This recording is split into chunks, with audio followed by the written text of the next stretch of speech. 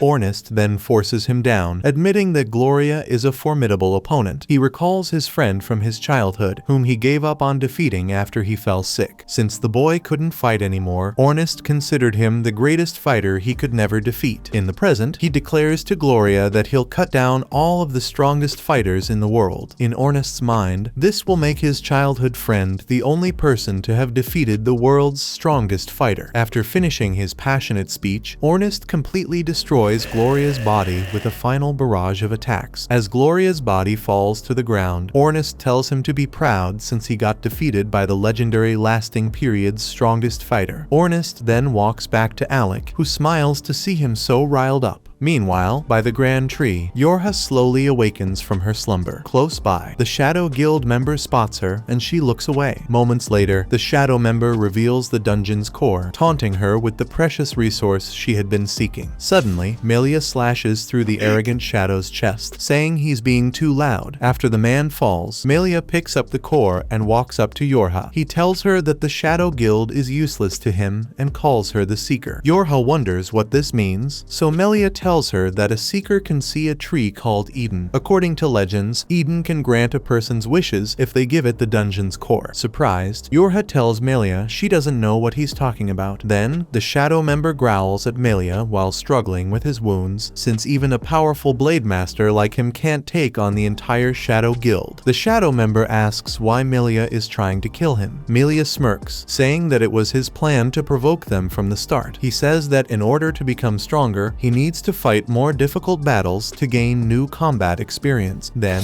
Melia kills the shadow, thinking that even the shadow guild might not give him the experience he needs. While walking away, he declares that he'll just create a new blade master with the strength to fight him. As Melia looks below the platform, he finds Olivia and Kraja waiting for him. Olivia angrily calls out to Melia, who taunts her for not learning her lesson. Seeing her companions, Yora gains confidence and tells Melia he's finished. She reminds him that Ornest and Alec are also on their way, but Melia gets interested in Alec. He asks if Alec's last name is Ygritte, and Yora confirms it. Hearing this, Melia gets excited to face off against Arya Ygritte's son. Meanwhile, Ornest tells Alec he'll stay behind since he's exhausted from his fight. Alec agrees and promises to save Yora on his own. After that, Ornest drinks a health potion and warns Alec about Melia's strength, revealing that he defeated the dungeon's floor boss all on his own. Ornest also remembers something Rosa told him years ago, warning him never to stir up trouble with the Blade Master. After explaining the situation, Ornest gets up and advises Alec not to risk his own life. Surprised by his concern, Alec promises to save all of their friends and teleports away using his band. Once Alec leaves, Ornest passes out from exhaustion. Back in the dungeon's final floor, Melia calmly walks down the stairs while Olivia rushes towards him. He taunts her to keep running, saying that he doesn't have any time forever. Olivia swears to make Melia pay for killing her mother, but she avoids him and keeps running. She then grabs Yora and jumps back to Kraja, urging her to attack. Kraja draws her bow back and unleashes an arrow rain spell. Dozens of powerful arrows shoot toward him, but Melia easily cuts them all down with his sword. He then looks at the three girls, ready to face them all. Once Yora is free from her restraints, she casts a bind spell on Melia. Although her chains restrict his body, he still holds his sword with his hand. Kraja thinks Melia made a mistake in ignoring Yora, who is their group's secret ace. To prove her point, Yora casts a sevenfold enhancement spell on Kraja, which boosts her abilities to an extreme. Kraja then unleashes her most powerful spell,